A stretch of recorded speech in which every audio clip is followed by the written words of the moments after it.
2012년 1월 15일 하나님께서 우리에게 주시는 말씀은 출애굽기 4장 18절에서 26절입니다. 출애굽기 4장 18절에서 26절 말씀을 봉독에 올리겠습니다. 모세가 그의 장인 이들에게로 돌아가서 그에게 이르되 내가 애굽에 있는 내 형제들에게로 돌아가서 그들이 아직 살아있는지 알아보려 하오니 나로 가게 하소서. 이드로가 모세에게 평안히 가라 하니라. 여호와께서 미디안에서 모세에게 이르시되 애굽으로 돌아가라. 네 목숨을 노리던 자가 다 죽었느니라. 모세가 그의 아내와 아들들을 나귀에 태우고 애굽으로 돌아가는데 모세가 하나님의 지팡이를 손에 잡았더라.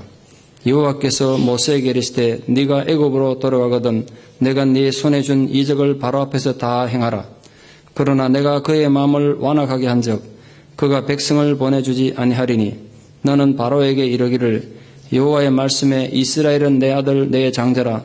내가 네게 이르기를 내 아들을 보내주어 나를 섬기게 하라 하여도 네가 보내주기를 거절하니 내가 네 아들 네 장자를 죽이리라 하셨다 하라 하시니라. 모세가 길을 가다가 숙소에 있을 때에 여호와께서 그를 만나사 그를 죽이려 하신지라. 십부라가 돌칼을 가져다가 그의 아들들의 포피를 베어 그의 발에 갖다 대며 이르되 당신은 참으로 내게 피난편이로다 하니 여호와께서 그를 놓아 주시니라.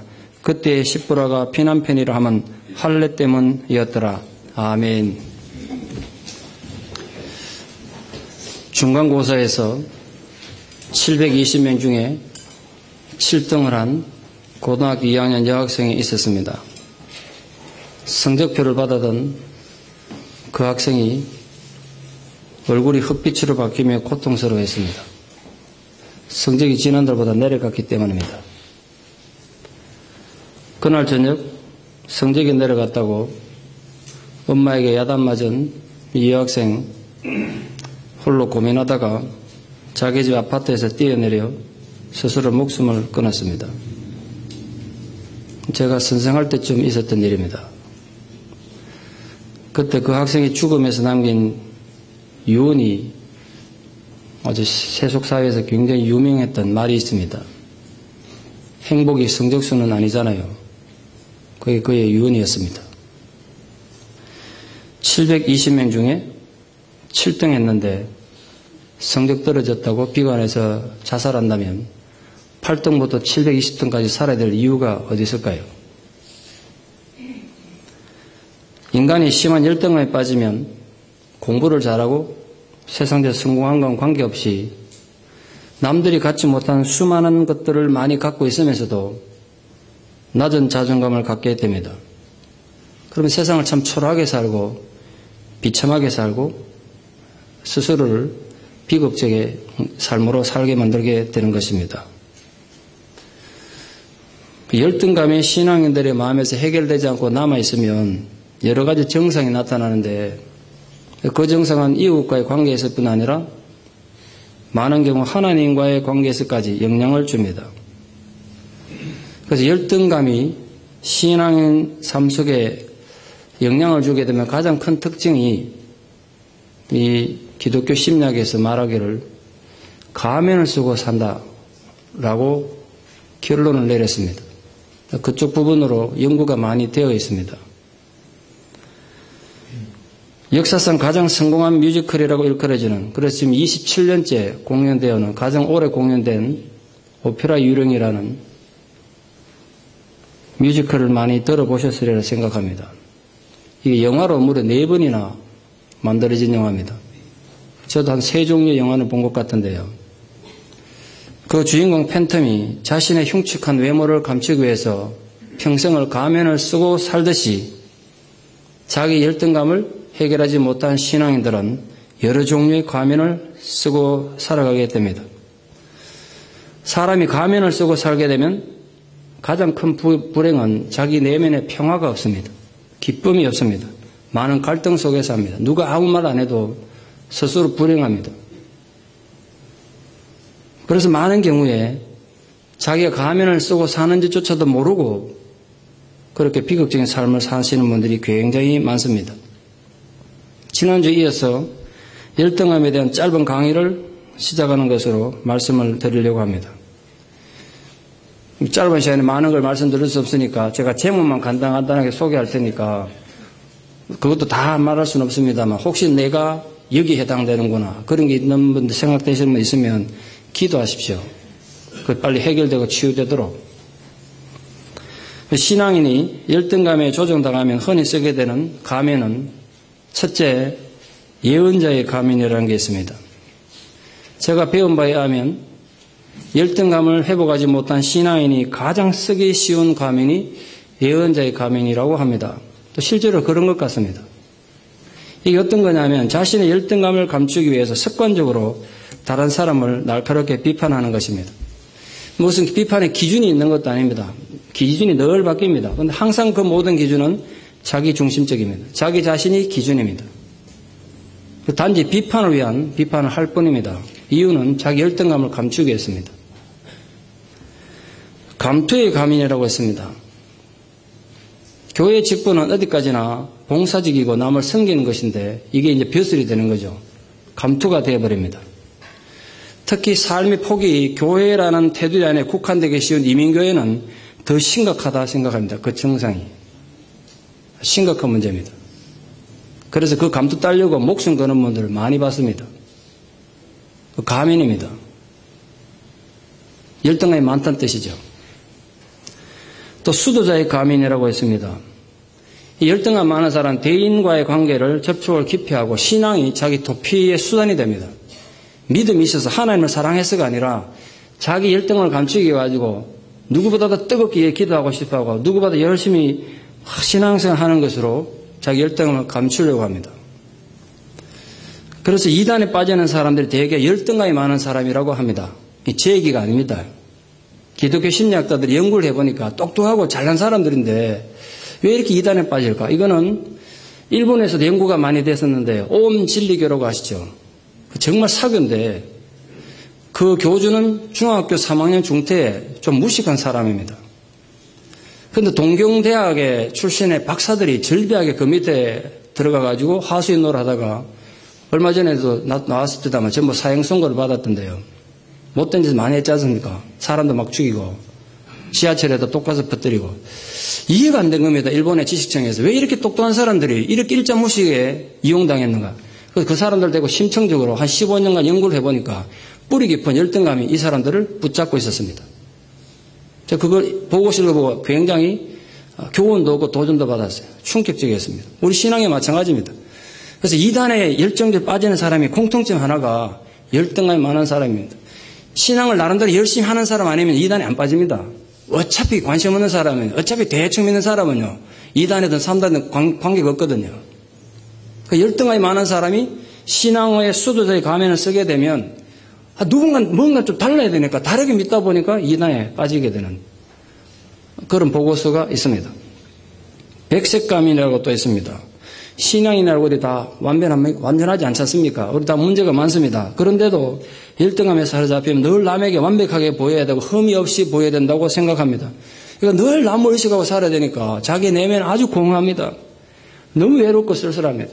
그게 백색가면입니다. 또 은사의 가면이라고 있습니다. 은사는 어디까지나 하나님의 선물입니다. 결코 인간이 고안해낸 발명품이 아닙니다. 그럼에도 불구하고 자신의 은사를 과대 포장하거나 내가 이렇게 남들이 갖지 못한 대단한 은사를 가졌다고 자랑해서 다른 성도님들을 열등감에 빠지게 합니다. 그 신유의 은사를 강조하거나 자신만의 특별한 은사를 가지고 있다고 선전하는 신앙인은 결국 가면을 쓰고 있는 것입니다. 그게 복음하고는 아무 관계도 없는데 그 은사의 가면으로 자신도 속이고 남도 속이는 겁니다. 자신도 속이는 거예요. 내가 이런 은사 가졌다는 거예요. 은사는 어디까지 선물이고 하나님. 교회를 바로 세우고 교회에 덕이 되기 위해 준 건데 그 관계없어요. 제가 공부해본 바에 하면 저는 목사니까 이런 부분을 심각하게 읽었는데 특히 실력 없는 목사일수록 은사의 가면을 많이 쓴대요. 그걸 강조하는 분은 조심하세요. 앞으로 어디 가든. 말씀이 아니고 목사가 말씀이 아니고 딴 거 자꾸 강조하면 벌써 뭔가 문제가 있다는 거예요. 우리가 쓰고 있는 가면이 어떤 종류의 가면이든지 간에 하나님은 그것을 벌써 던지고 하나님의 법칙으로 인도되는 삶을 살기를 원하십니다. 그런 변화가 우리에게 있어야 되지 않겠습니까? 하나님의 법칙에 의해서 인도되는 삶, 그게 어떤 거냐. 우리 그걸 찾기 위해서 지금 이 귀한 시간을 투자하고 있습니다. 그건 바로 우리가 가진 모든 열등감, 수치심, 또 우리가 잘못 선택한 그 아픔들이 더 이상 우리를 지배하지 못하게 하는 삶을 말합니다. 그 고리를 끊는 걸 말합니다. 여러분들이 과거의 상처와 또 현재의 아픔에 의해서 늘 지배되어 왔다면 이제는 그 사슬들이 완전히 끊어지는 그런 은혜가 있기를 축원합니다. 그것이 바로 예수 그리스도의 십자가 안에서 나타나신 우리를 향하신 하나님 아버지의 뜻입니다. 코끼리가 다 자란 성인 코끼리가 되면 말레이시아나 아프리카 같은 밀림지대 가면 거대한 나무를 톱으로 쓰는 게 아니라 그 나무 밑에다가 쇠사슬 해놔놓고 코끼리로 하고 아주 뿌리째 뽑아버렸대다. 그런 힘을 가졌는데 희한하게도 그 코끼리가 주인 따라 일 마치고 와가지고 자기 집 마당에 와갖고는 마당 한가운데 조그맣게 박혀있는 그 막대기에 딱 줄을 묶어놓으니까 꼼짝을 못하더라고요. 도망갈 생각도 안 하고. 동물의 왕국에서 본 건데 제가 그날 그거 보고 동물의 왕국을 보다가 은혜 받았다 아닙니까? 얼마나 충격을 받았는지 몰라요. 제가 조금 전에 제 눈으로 나무 뿌리채 뽑는 게 얼마나 힘이 센 거냐. 그런데 그 조그만 막대기에 딱 갖다 걸어놓으면 꼼짝을 못하고 주인이 하른들 하더라고요. 그 나레이터 이렇게 말하더라. 왜 이런 일이 벌어지냐면 어릴 때보다 갓난할 때 요게 딱 묶어놨기 때문에 그때는 힘이 없어서 이걸 못 뽑아냈습니다. 그럼 이 코끼리는 어른이 돼가지고도 이거는 절대로 내가 뽑을 수 없는 거 이런 생각에 딱 사로잡혀서 그게 이제 코끼리 열등감이고 체념이고 상처입니다. 여기만 딱 갖다 걷어두면 꼼짝을 못하는 거야. 실제로 그런 일이 벌어지는 거죠. 실제로. 우리 주인공 모세가 바로 그런 신세였습니다. 우리 또한 마찬가지입니다. 대단한 하나님께서 능력도 주시고 많은 걸 가졌는데도 그 열등감에 딱 고리 붙이면 아무것도 못하는 거예요. 그게 얼마나 비극적인 인생을 사는지 몰라요. 우리를 꼼짝하게 묶고 있던 모든 종류의 상처와 열등감의 고리 그 사슬을 끊기 위해서 예수님께서 십자가에 달려 돌아가신 것입니다. 그러니까 우리는 자유를 얻은 거예요. 여러분 십자가가 그냥 우리 죄를 용서했다, 우리 아주 죽은 뒤에 구원을 준다, 그것도 귀한 거지만 우리 살아있는 삶 속에서 우리를 정말 괴롭히는 모든 종류의 왜곡된 자아상, 그 열등감들을 치유하고 회복하기 위하다는 것도 잊지 마십시오. 더 이상 그러니까 운명처럼 상처와 열등감에 매여 있을 필요가 없게 된 겁니다. 근데 그걸 모르고 아직도 우리가 열등감에 눌려 산다면 참 억울한 거 아니겠습니까? 오늘 모세에게도 바로 그런 놀라운 회복의 자유가 주어졌습니다. 물론 아직 완전한 건 아니지만 그토록 완강하게 거부하던 모세가 드디어 하나님의 명령받고 이제 길을 떠난 겁니다. 오늘 모세의 새로운 삶을 위한 출발이 우리에게 주는 교훈이 무엇인가를 살펴보고 우리 삶에도 그 모세의 놀라운 삶의 변화가 좀 적용되는 은혜가 있기를 소망합니다. 오늘 본문에 의하면 모세가 이집트로 돌아가려고 하는데 먼저 장인에게 허락을 받아야 되지 않겠습니까? 그런데 장인한테 가가지고 자기한테 일어난 일을 얘기를 못했었어요. 내가 왜 이 이집트를 가야 되는지 얘기를 안 했다고요. 거짓말했어요. 그 이유는 장인에게 하나님이 나타난 걸 말해도 장인이 이해했겠습니까? 이해 못합니다.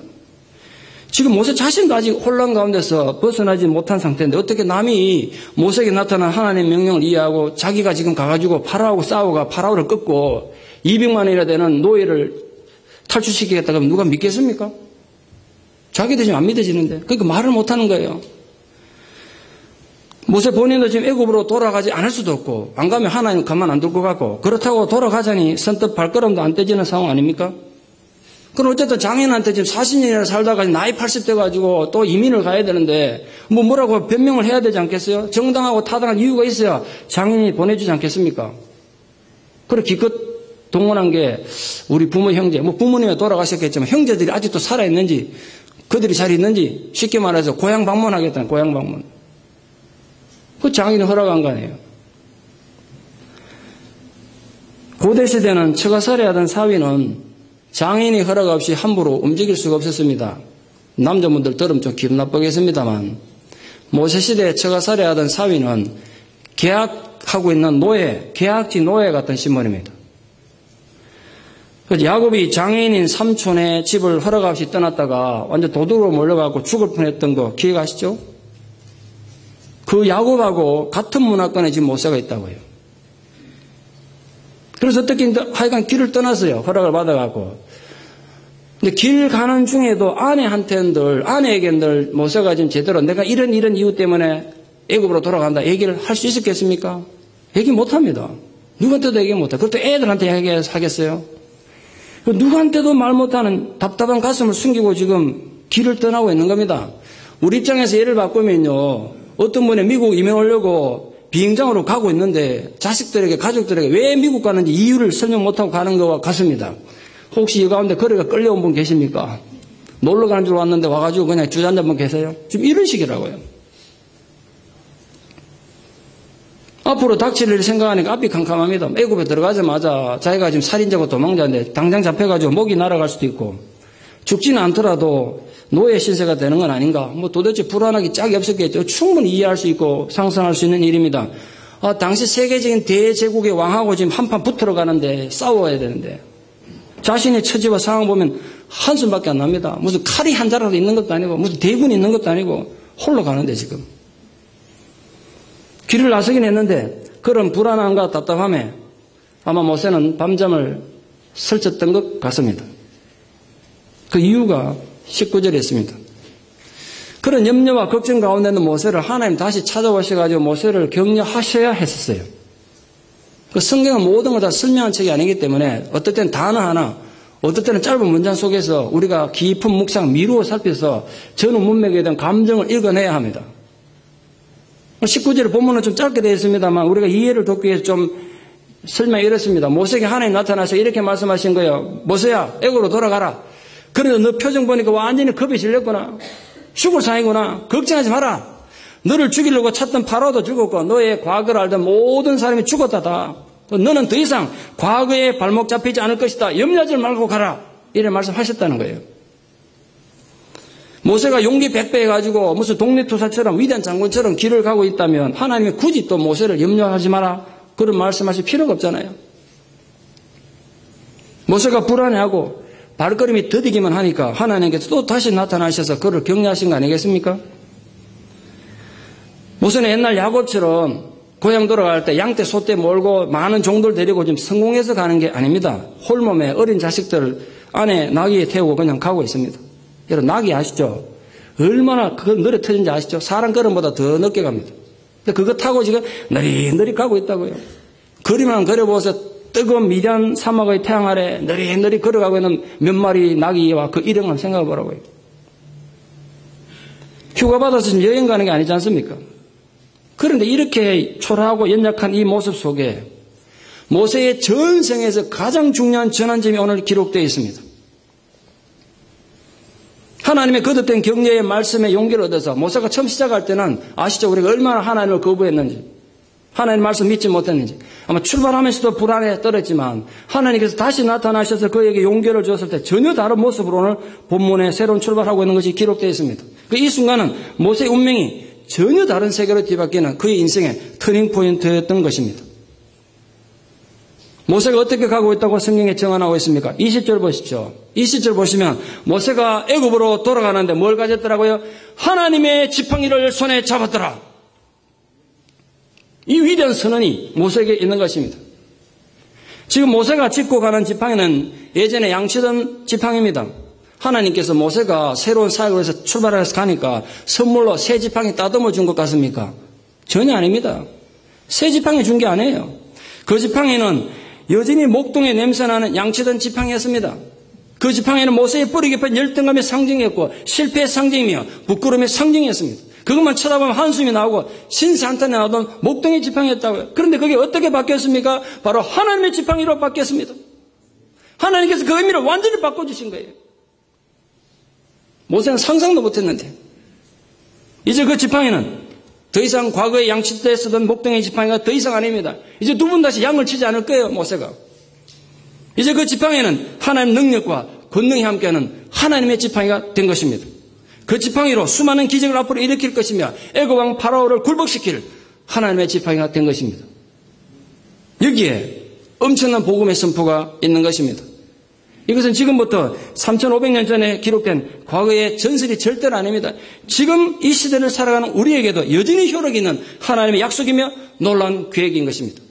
비록 그것이 우리의 뼈저린 실패 맞단 말이에요. 내가 잘못된 선택한 내 아픔이고 부끄러움이라고 해도 또 우리 목을 짓누르는 뿌리 깊은 열등감이라고 해도 하나님의 손에 붙잡히기만 하면 그건 하나님의 능력의 지팡이가 될 수 있음을 선포합니다. 잊지 마십시오 여러분. 여러분이 무슨 부모로부터 받은 타고난 열등감이 있습니까? 부모로부터 학대를 받았습니까? 그걸 상관없다는 거예요. 여러분을 끈질기게 따라다니며 괴롭히던 뼈저린 과거의 실패가 있습니까? 그게 신체적이든 감정적이든 정서적이든 어떤 열등감이든지 간에 하나님 여러분 삶 속에 개입하시면 하나님의 기적의 지팡이가 될 수 있음을 믿습니까? 그 믿음을 갖고 가십시오. 어떤 종의 열등감이든 하나님 앞에 붙잡히면 오히려 여러분 삶을 위대하게 만들 하나님의 지팡이가 될 수 있음을 믿으십시오. 아무리 부끄러운 상처고 아픔일지라도 하나님의 손에 붙잡히면 하나님 지팡이가 되는 거예요. 그것이 오늘 모세를 통하여 우리에게 주어주신 하나님 아버지의 놀라운 축복의 약속이며 복음의 선포인 것입니다. 그것이 나의 약점이고 아픔이고 열등감이었는데 그것 때문에 더욱 강해지는 나, 그것 때문에 오히려 더 깊이 있는 인생을 살게 됐나. 나의 부끄러운 건 상처였지만 이제는 하나님의 손에 붙잡힌 하나님의 지팡이, 이 놀라운 간증이 모세뿐만 아니라 여러분 모두에게도, 여러분 모든 삶 속에도 있기를 진심으로 축원합니다. 그 구체적인 예를 한번 들어보려고 합니다. 공부 잘하고 너무나 밝은 딸이었던 니키라는 딸이 있었습니다. 중학교 1학년 때 급성 백혈병이 돼서 6개월 시한부 선고를 받게 됐습니다. 독한 항암 치료 영향으로 2학년이 되기 전에 대머리가 됐습니다. 딸아이가 머리가 다 빠져서 한번 생각해 보세요. 그 어쩔 수 없이 이제 가발을 쓰게 됐습니다. 니키는 학교에서 치어리더였고 친구들 아주 좋아하는, 그 친구들이 아주 인기 많은 사랑스러운 아이였습니다.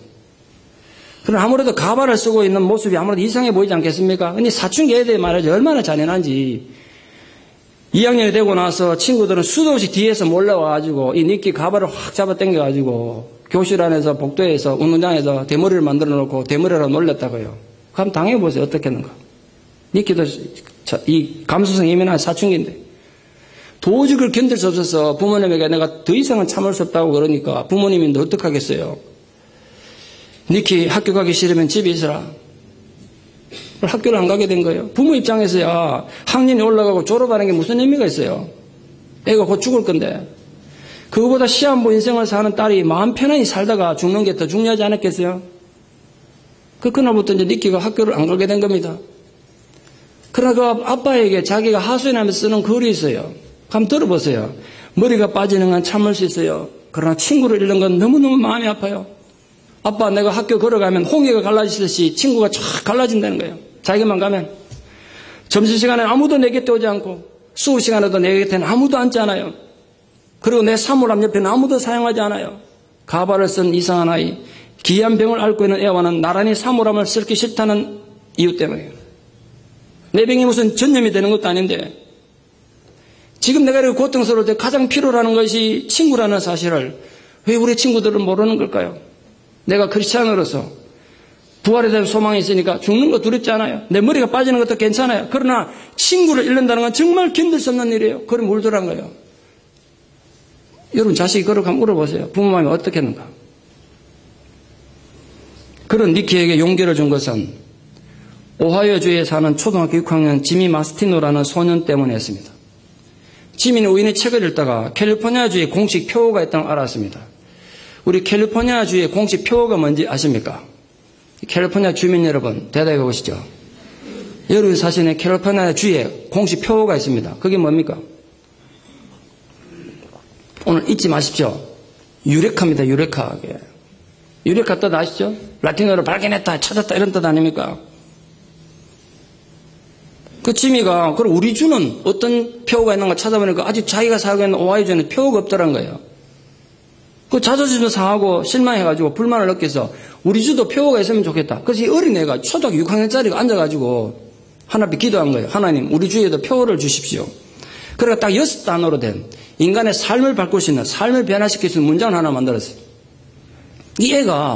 이 어린애가 그거 들고 다니면서 집집마다 이 말 저 말 다니면서 사람들에게 서명을 받아가지고 수많은 청원서를 자기가 혼자 만들어가지고 주지사에게 제출했습니다. 그 결과 오하이오주는 초등학교 6학년 소년 지미 마스티노 용기 덕분에 하나님이 함께라면 모든 것이 가능하다. All things are possible with God 이라는 공식 표어를 갖게 됐습니다. 이 지미 마스티노 기사 내용하고 오하이오주의 이 표어를 읽고 니키가 용기를 얻은 거예요. 내 인생을 이렇게 끝내면 안 되는구나. 그래서 어느 날 아침입니다. 출근하는 아빠 보고 니키가 말했어. 아빠, 나 오늘부터 다시 학교 갈래요. 아빠가 걱정이 되지만 학교 가겠다는 딸을 막을 수 없어서 아주 불안한 마음으로 태워줬습니다. 근데 차에서 딸이 내리는데 눈에 눈물이 그렁그렁한 눈으로 아빠를 쳐다보는 거예요. 아빠가 걱정돼가지고 알리니까 겁이 나서 그런지 아빠가 물었습니다. 왜 그러니 애야? 그때 니키가 자기 머리에 있는 가발을 벗어서 자동차 뒷좌석에 넣으면서 이렇게 말합니다. 아빠, 오늘 난 누가 진짜 내 친구인지를 찾아볼래요. 진정한 친구라면 내 있는 모습 그대로를 받아줄 거예요. 그렇지 않으면 내 친구가 아니지 않습니까? 난 살 날이 얼마 남지 않았잖아요. 적어도 죽기 전에 누가 진짜 내 친구인지는 알고 죽을래요. 그리고 학교로 가더란 거예요. 그 두 걸음 가더니 돌아서 아빠에게 말했어요. 아빠, 저를 위해서 기도해 주세요. 그걸 한번 당해보세요. 아버지 입장에서.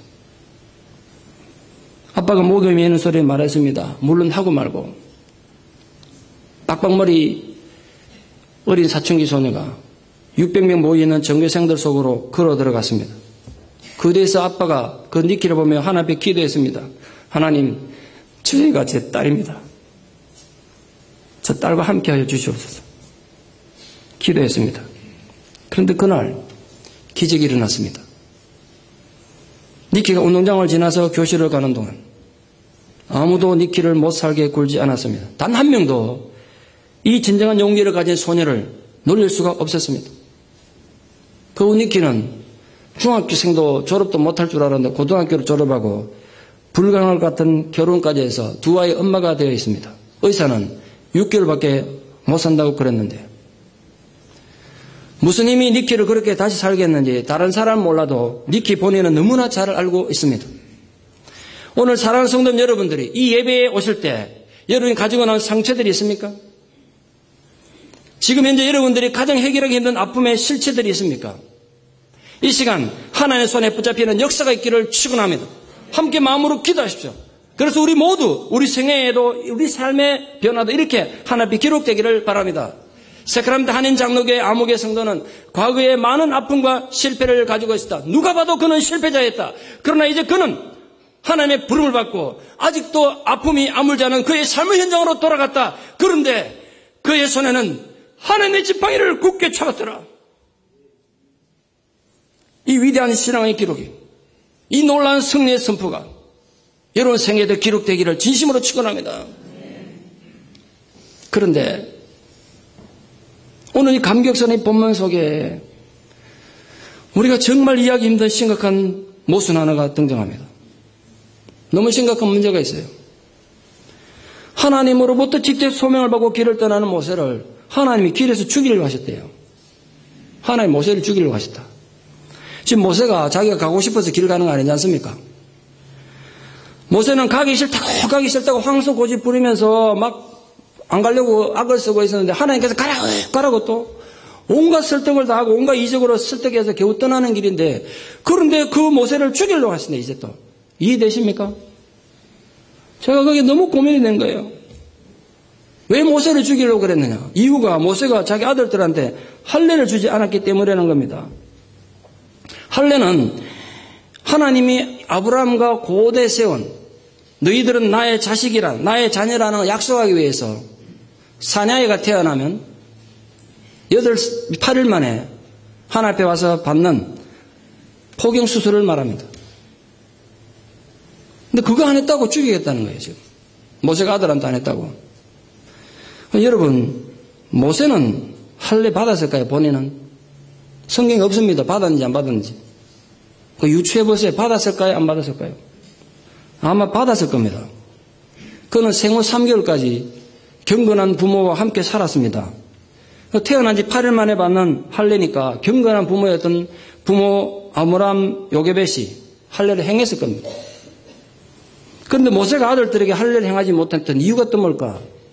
생각해보니까 아마 아내 때문에 했던 것 같습니다. 모세의 아내는요, 하나님을 믿는 사람도 아니고 이방 종교의 문화에서 자란 사람입니다. 그러다 보니까 어린 아기의 살을 베가지고 피를 내게 한다는 게 아마 납득이 안 됐을 거예요.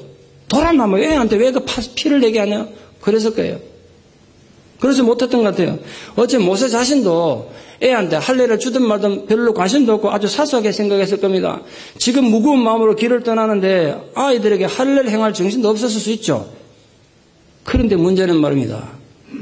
그때나 지금이나 하나님은 아무리 사소한 명령이라도 하나님 명령을 거역하는 것을 바로의 억압 아래 고통받는 이스라엘 전 민족의 고통보다 더 심각하게 생각하셨습니다.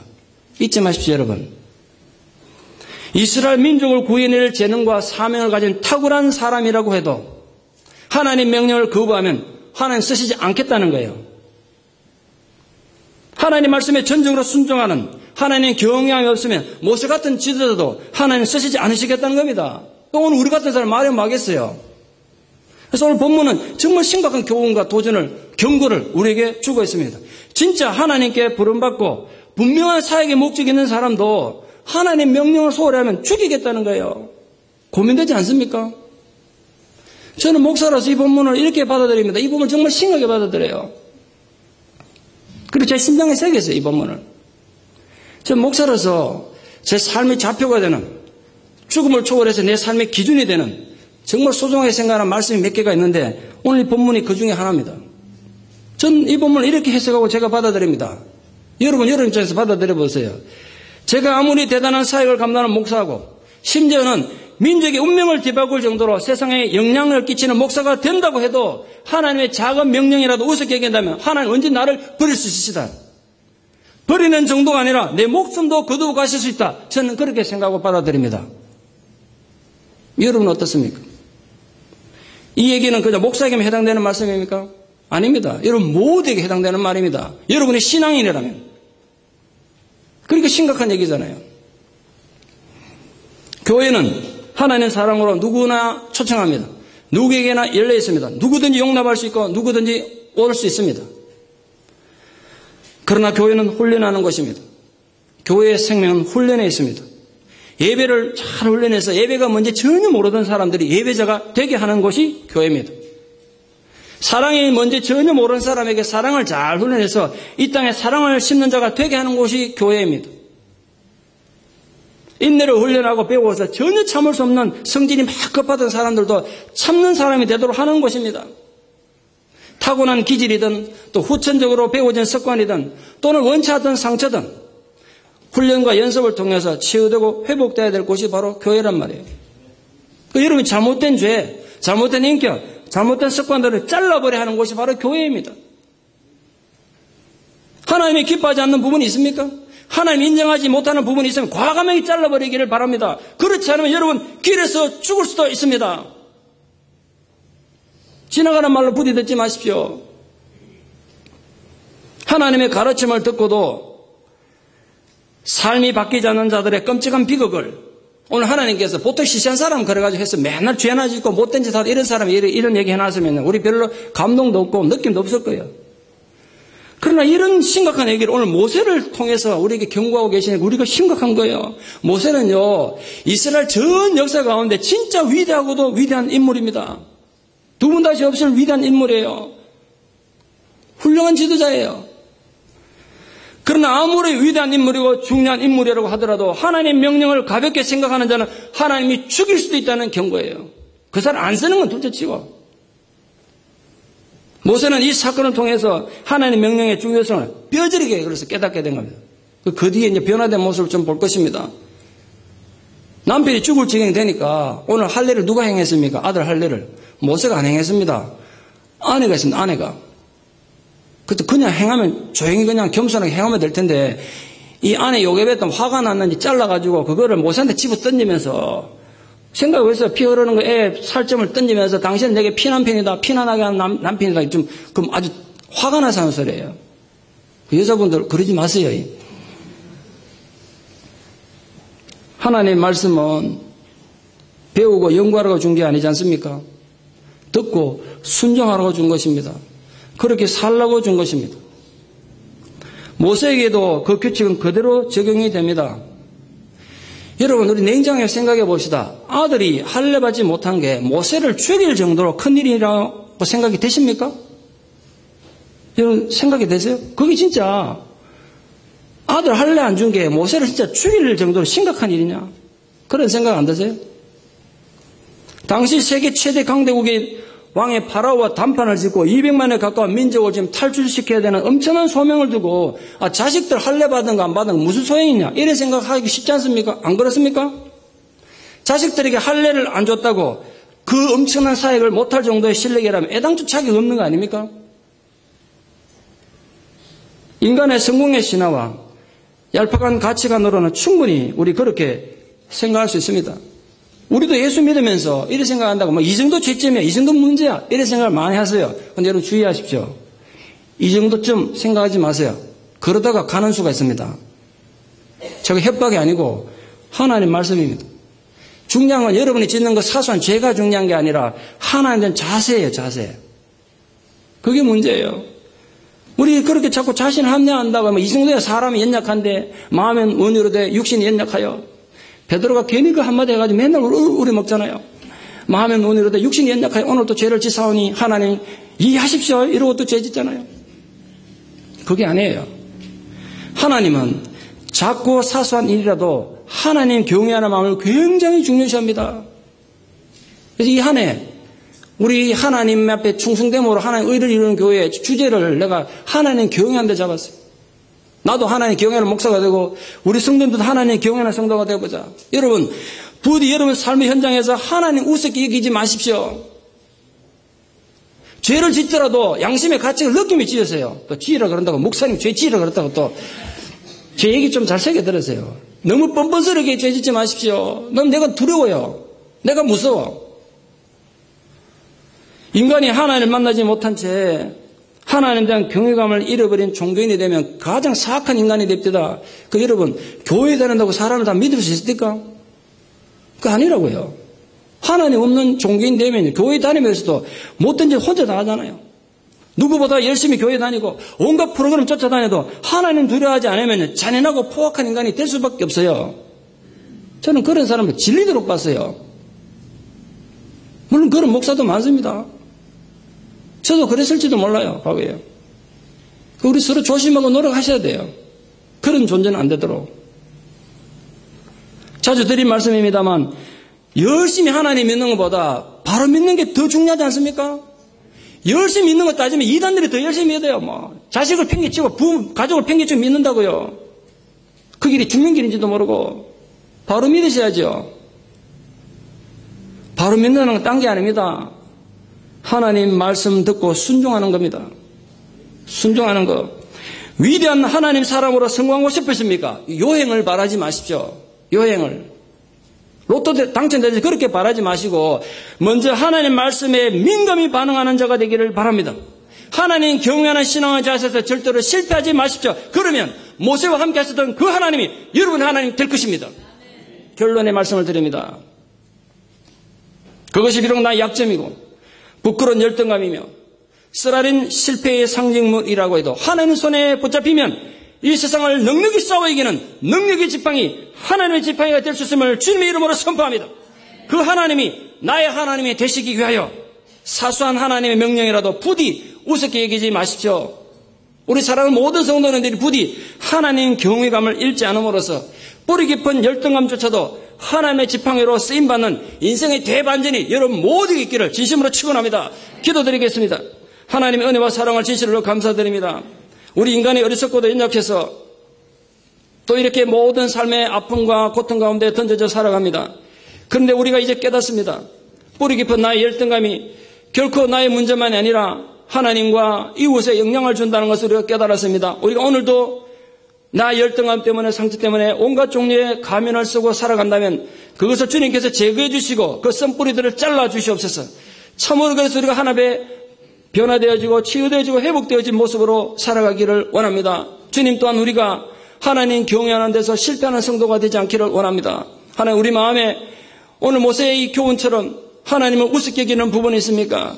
아버지 하나님 우리가 진실로 하나님 경외하는 이 신앙에 실패하지 않음으로써 우리 삶이 또한 모든 상처와 열등감이 하나님의 지팡이로 변화되어져가는 놀라운 역사가 있게 하여 주시옵소서. 예수님 이름 받도록 기도드리옵나이다. 아멘.